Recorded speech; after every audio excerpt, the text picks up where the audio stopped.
कुछ लोग वर्दी पहनते हैं देश की सेवा करने के लिए, तो कुछ लोग वर्दी पहनते हैं अपनी ज़रूरतों को पूरा करने के लिए, अपना रौब गालिब करने के लिए। आज की जो सच्ची घटना मैं आपको सुनाने जा रहा हूँ, इस सच्ची घटना में कुछ ऐसे ही होता है। एक व्यक्ति ने वर्दी ज़रूर पहनी थी, लेकिन रौब गालिब करने के लिए, नाम कमाने के लिए, पैसा कमाने के लिए और बहुत ज़्यादा प्रमोशन कमाने के लिए, लेकिन वो इस कमाने की होड़ में कुछ इस कदर अंधा हो चुका था, उसने एक दो नहीं कई लोगों की ज़िंदगी हमेशा हमेशा के लिए ख़त्म कर दी और कई लोगों को हमेशा हमेशा के लिए तिल तिल मरने के लिए छोड़ दिया। आदाब, नमस्कार, सत श्री अकाल। मैं उस्मान सैफ़ी। आज की जो सच्ची घटना मैं आपको सुनाने जा रहा हूँ, ये सच्ची घटना है बिहार प्रदेश की राजधानी पटना की। दरअसल 3 या 4 दोस्त होते हैं।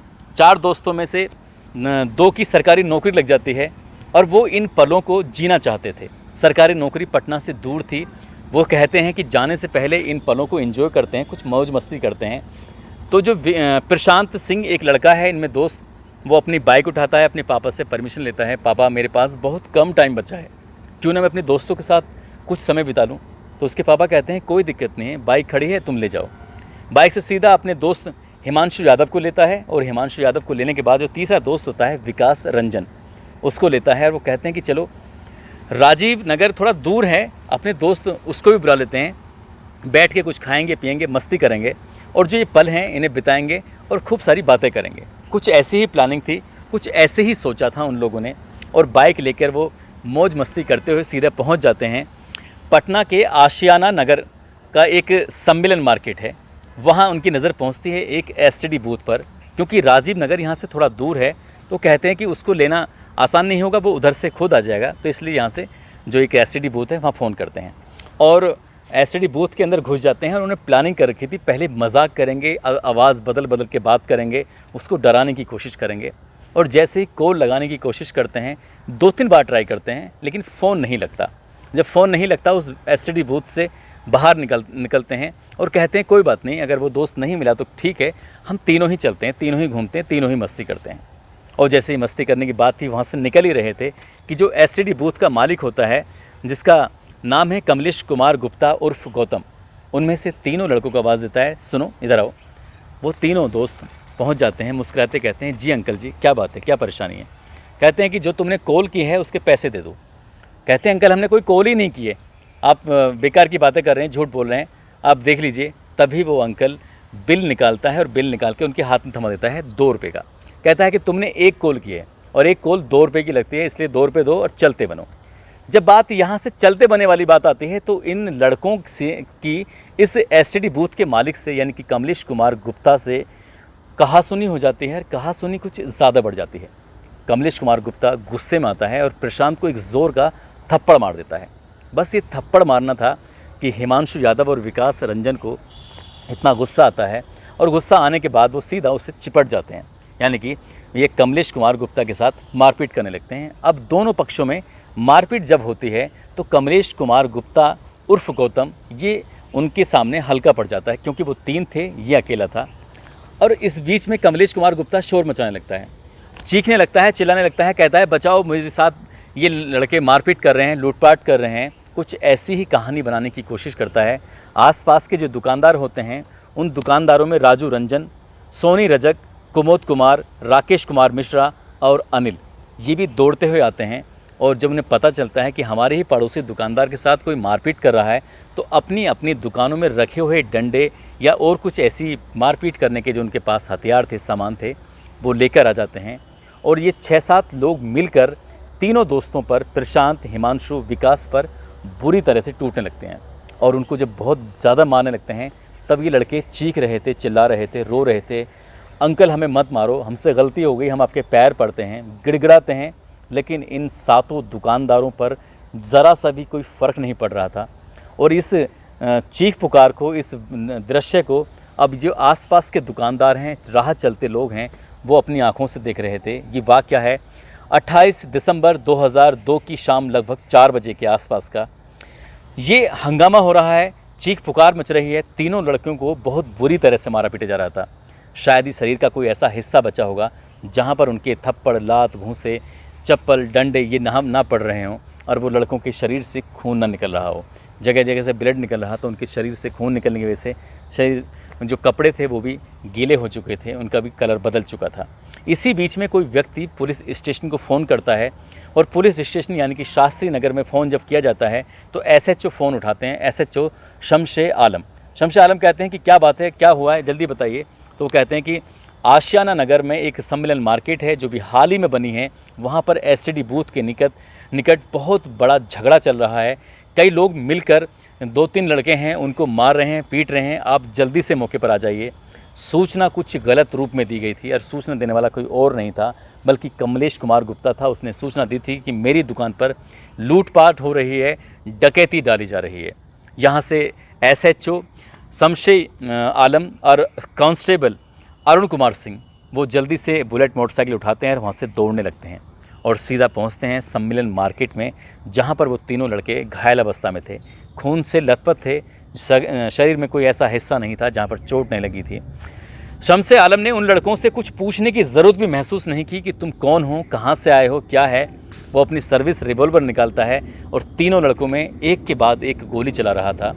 उसकी जो सर्विस रिवॉल्वर थी उसमें गोलियां ख़त्म हो जाती हैं और ख़त्म होने के बाद लगभग 7-8 गोली वो चला चुका था। गोली भरी, उसके बाद फिर उसने गोली चलाई। जब 7-8 गोली चल जाती हैं और उनकी मौके पर ही घटना स्थल पर ही मौत हो जाती है। जब वो गोली मार रहा था, सब इंस्पेक्टर दरोगा यानी थानेदार शास्त्री नगर का एसएचओ जब गोली मार रहा था तो उनमें से विकास रंजन और हिमांशु यादव बार बार पैर पकड़कर हाथ जोड़कर माफ़ी मांग रहा था, साहब हम ना चोर हैं, ना हम लुटेरे हैं, ना हम डकैत हैं, हम तो कभी 2-3 दिन पहले ही आपसे मिले थे। लेकिन उस दरोगा ने उनकी एक भी नहीं सुनी और उन्हें अपनी गोली से छलनी करते हुए मौत के घाट उतार दिया। उसके बाद वो जो शमशे आलम है दरोगा, वो अपने कांस्टेबल से कहता है जल्दी से वायरलेस कर दो, और वायरलेस जब करने से पहले वो पूरा डायरेक्शन देता है, बताता है कि बोलना क्या है। तब अरुण कुमार सिंह वही तोते की तरह सुनता है, तोते की तरह रट लेता है और उसी बात को उसी वायरलेस पर जब बोलता है तो वाकई सुनकर घृणा होती है, शर्म आती है। वो कहता है कि ये पटना का आशियाना नगर सम्मेलन मार्केट है, यहाँ पर पुलिस और बदमाशों के बीच मुठभेड़ हो चुकी है और एक अशोक नटवा गैंग है, उसके सक्रिय सदस्य हैं जो लगातार पुलिस पर गोली चला रहे हैं, बमबारी कर रहे हैं, इनके पास आधुनिक हथियार हैं और जल्दी से बैकअप भेज दीजिए। यदि बैकअप जल्दी से नहीं भेजा तो ये लोग न जाने कितने लोगों को मार डालेंगे। जबकि शमशे आलम दरोगा उनका एनकाउंटर पहले ही कर चुका था, उन्हें बेवजह पहले ही मार चुका था। और जैसे ही पुलिस को ये सूचना मिलती है, पुलिस दौड़ती हुई सायरन बजाती हुई घटनास्थल पर पहुंचती है तो वहाँ 3 लड़कों की मौत हो चुकी थी, मर चुके थे, उनका कत्ल हो चुका था। और कुछ ही देर के बाद आधे घंटे में ही वहाँ प्रेस वाले भी आ जाते हैं और प्रेस वाले आते हैं तो बड़े ही सीना तानते हुए, रोब गालिब करते हुए जो दरोगा होता है, सब इंस्पेक्टर होता है, वो कहता है कि मैंने अशोक नटवा गैंग के बदमाशों को मार गिराया है और ये लोग लूटपाट करने के लिए सम्मेलन मार्केट में आए थे। ये सारे दुकानदार हैं, चाहो तो इनसे बात कर लीजिए। पत्रकार उनसे बात करते हैं, कहानी दूसरी बदल चुकी थी। वो लड़के घर से निकले थे एंजॉय करने के लिए, इन पलों को बिताने के लिए, क्योंकि इसमें जो प्रशांत सिंह होता है उसकी मर्चेंट नेवी में नौकरी लग जाती है, सरकारी नौकरी। हिमांशु यादव होता है, उसके पिता की मौत हो जाती है, उनकी जगह, क्योंकि वो सरकारी नौकर होते हैं, उनकी जगह हिमांशु यादव की सरकारी नौकरी लग जाती है। और इसमें विकास रंजन जो होता है वो बेहद ब्रिलियंट लड़का है जो कि सरकारी नौकरी की तैयारी कर रहा था। और राजीव रंजन जो राजीव नगर का जो उनका चौथा फ्रेंड होता है वो भी तैयारी कर रहा था, लेकिन वो इत्तेफाक से मौके पर नहीं आया। अगर ये फ़ोन मिल गया होता तो या तो ये घटना ही नहीं होती, यदि वो फ़ोन मिल गया होता और ये लड़का भी चौथा भी आया था तो शायद वो भी हमेशा हमेशा के लिए मौत की नींद सो जाता। जब ये सरकारी नौकरी के लिए अप्लाई करते हैं तो उसमें एक कैरेक्टर सर्टिफिकेट लगाया जाता है और वो कैरेक्टर सर्टिफिकेट बनाने वाला कोई और नहीं था, शास्त्री नगर पुलिस स्टेशन का एसएचओ शमशे आलम ही था, जो कि प्रशांत सिंह को एक कैरेक्टर सर्टिफिकेट देता है कि ये नौकरी के लिए योग्य हैं। अभी 2-4-5 दिन पहले ही तो उसने सर्टिफिकेट दिया था और उसने जानने की कोशिश भी नहीं की, उसने पहचानने की कोशिश भी नहीं की उसने किसकी हत्या की है, किसको मार डाला है।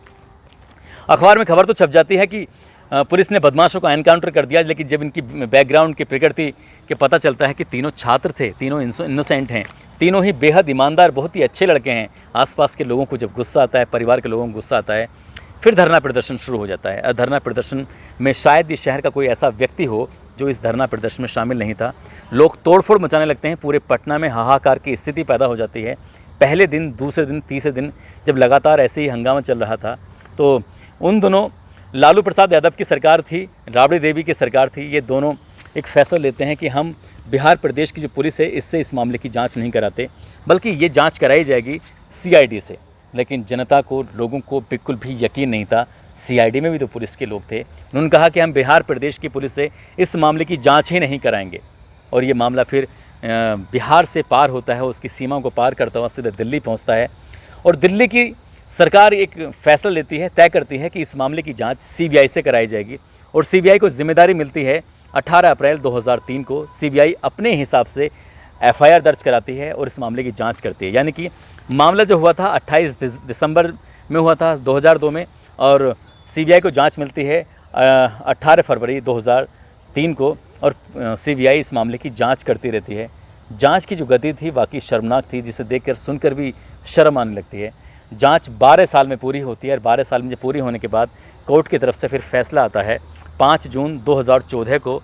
तो कोर्ट इन्हें दोषी मानता है, और दोषी मानते हुए इस फैसले को सुरक्षित रख लेता है और कहता है कि आने वाली 24 जून 2014 को इस मामले की अदालत, इस जो फैसला आया है उसकी सुनवाई की जाएगी। और फैसले में जो होता है वो वाकई ऐतिहासिक फैसला था। उस फैसले के बाद लगता है कि लोगों का कानून के प्रति, सीबीआई के प्रति विश्वास जम जाता है। लोगों को लगता है कि अभी कानून जिंदा है और कानून के भरोसे ही रहना चाहिए। माँ बाप, परिवार वाले जो थे इन बच्चों के, इन तीनों लड़कों के, इन तीनों छात्रों के, वो भी बेहद खुश हो जाते हैं जो फैसला आता है। फैसले में दरअसल जो न्यायालय के न्यायाधीश होते हैं वो शमशा आलम यानी कि एसएचओ शास्त्री नगर को फांसी की सज़ा सुनाते हैं कि इस व्यक्ति को फांसी के फंदे पर तब तक लटका कर रखा जाए जब तक कि इस व्यक्ति के प्राण ना निकल जाए, क्योंकि इस व्यक्ति ने 3 बेकसूर छात्रों को मारा था, देश के भविष्य को मारा था, जिनकी दिन में से 2 की सरकारी नौकरी लग चुकी थी। तीसरा भी लड़का ब्रिलियंट था जो कि सरकारी नौकरी हासिल कर सकता था, देश के लिए कुछ कर सकता था। इसलिए इस दरोगा को जीने का बिल्कुल भी अधिकार नहीं है, इसको फांसी दी जाती है। इसके बाद नंबर आता है कांस्टेबल अरुण कुमार सिंह का और दुकानदार कमलेश कुमार गुप्ता उर्फ गौतम, जो कि एसटीडी बूथ का मालिक था, जो पड़ोसी दुकानदार थे जिन्होंने मारपीट की थी। राजू रंजन, सोनी रजक, कुमोद कुमार, राकेश कुमार मिश्रा, अनिल, इन 7 लोगों को भी दोषी माना जाता है, लेकिन उतना नहीं जितना दरोगा दोषी था। इन 7 लोगों को उम्र कैद की सज़ा सुनाई जाती है और साथ ही लिखा जाता है, नोट लिखा जाता है कि जब तक जिंदा रहेंगे तब तक सलाखों के पीछे रहेंगे, सलाखों से इन्हें बाहर ना रखा जाए। ये समाज में रहने का इन व्यक्तियों को कोई हक नहीं है, कोई अधिकार नहीं है। और जब ये फैसला आता है तो वाकई पूरे देश में आवाज़ गूंज जाती है कि दरोगा हो या फिर कोई बड़े से बड़ा पुलिस वाला हो, जो गलत करेगा वो किसी भी कीमत पर बख्शा नहीं जाएगा। घर वाले इस फैसले से खुश थे, इस्तकबाल कर रहे थे कोर्ट के निचली अदालत का, लेकिन ये खुशी उनकी ज़्यादा दिन टिक नहीं पाती हैं। और कुछ ऐसा होता है, यानी कि अगले ही साल सन 2015 में मामला हाई कोर्ट चला जाता है और हाई कोर्ट जो फैसला देता है उसको सुनकर वाकई आंखें नम हो जाती हैं, लोग रोने लगते हैं। दरअसल 2015 में जब हाई कोर्ट फैसला देता है वो कहता है कि हमारे पास सबूत नहीं है, सबूतों के अभाव में हम इन सब को बरी करते हैं, छोड़ते हैं। सीबीआई 12 साल से जांच कर रही थी, 12 साल की जांच में भी वो इतने सबूत नहीं जुटा पाई कि इस दरोगा को फांसी के फंदे पर लटका सकती थी। मामला जब कुछ ऐसे ही आता है तो वाकई तकलीफ़ होती है। मगर हाई कोर्ट एक और फैसला देता है, कहता है कि जो मरने वाले हैं वो निर्दोष थे, उनको गलत मारा गया है। लेकिन हैरान करने की वाली बात यह है कि वो निर्दोष थे, मारने वाले का पता था, सब कुछ था, फिर भी सबूत की बात कर रहे थे और उनको बाइज्जत बरी कर दिया जाता है। साथ ही कोर्ट कहता है कि मरने वालों को 10-10 लाख रुपए का मुआवजा दिया जाए, क्योंकि वो अगर काम करते तो शायद अपने परिवार का हाथ बढ़ाते। दोस्तों, वाकई इस घटना ने पूरे प्रदेश को हिलाकर रख दिया था और पुलिस की कार्य प्रणाली पर सवालिया निशान लगा दिए थे कि कुछ लोग अपने आप को प्रमोशन पाने के लिए, रौब गालिब करने के लिए, अपने कांधे पर एक स्टार बढ़ाने के लिए इस हद तक भी गिर सकते हैं।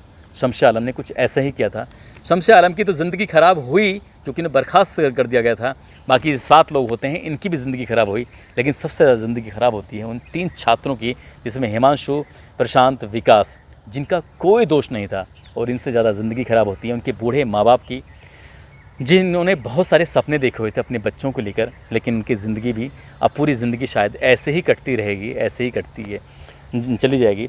ये घटना सन 2002 की है, लगभग 20 साल इस घटना को हो चुके हैं। वाकई ये बहुत ही भयानक, बहुत ही मार्मिक घटना है। इसको सुनने के बाद बहुत ही तकलीफ़ होती है कि क्या कोई व्यक्ति इस हद तक भी गिर सकता है जो अपने प्रमोशन पाने के लिए ऐसा कुछ कर सकता है। दोस्तों, इस घटनाक्रम को सुनाने का उद्देश्य किसी को परेशान करना नहीं है, किसी का दिल दुखाना नहीं है, बल्कि आपको जागरूक करना है, आपको सचेत करना है। वर्दी पहननी है तो देश की रक्षा के लिए पहने और लोगों की मदद करने के लिए पहने, अपनी मदद करने के लिए ना पहने, अपना प्रमोशन करने के लिए ना पहने। शमशे आलम की तरह तो बिल्कुल भी ना बनने की कोशिश करें। वर्दी ज़रूर पहनिए, लेकिन ईमानदारी के साथ रहिए, ईमानदारी के साथ जिए। जाते जाते कुछ जो लोगों के जन्मदिन हैं, जिसमें महेंद्र यादव हैं, इनका जन्मदिन था, और शताक्षी गुप्ता हैं लखनऊ से, इनका भी जन्मदिन था। सुधीर कुमार के भतीजे हैं, इनका भी जन्मदिन है। रॉकी कुमार हैं, और सूरज सिंगर हैं, बबलू राठी हैं, डीए कुरैशी हैं, संतराम मांगेश्वर हैं और निशु पांडे। आज इन सभी को जन्मदिन की बहुत बहुत शुभकामनाएं, बहुत बहुत मुबारकबाद। साथ ही यूट्यूब पर जो नाम लेने की अपील करने वाले लोग हैं, सूरज कुमार हैं, धर्मवीर देहरा हैं, होशियार सिंह हैं, सुमित चंद्रा हैं, तौफीक हैं, संतोष दोलारे हैं, शिरीष कुशवाहा हैं, संजय कटारिया हैं, अरशद खान हैं, आतिफ खान हैं, आमिर हैं, कल्याण यादव हैं, पवन कुमार हैं, एसके चाला हैं, आफ्ताब नगमा हैं, मोहम्मद महराज, भूपेंद्र सिंह। साथ ही यूट्यूब फेसबुक पर नाम लेने की अपील करने वालों में मुकेश पटेल हैं, साहिल आलम, राहुल खटीक, ओम प्रकाश, सरदार, खलील सैफ़ी, मुकाम, चरण मटोरा, रवि यादव, चौधरी शैलू यादव, रंजीत गोला, राम कुमार, रितेश चौरसिया, गुलफाम जमाली, मंगलेश सागर, पवन कुमार, नेत्रपाल सागर, जावेद इकबाल, मोहम्मद हुसैन, परमहंस सिंह, सचिन सिंह। आप सभी का दिल की गहराइयों से बहुत बहुत धन्यवाद। आप सब अपना ख्याल रखें, सुरक्षित रहें। जय हिंद, जय भारत।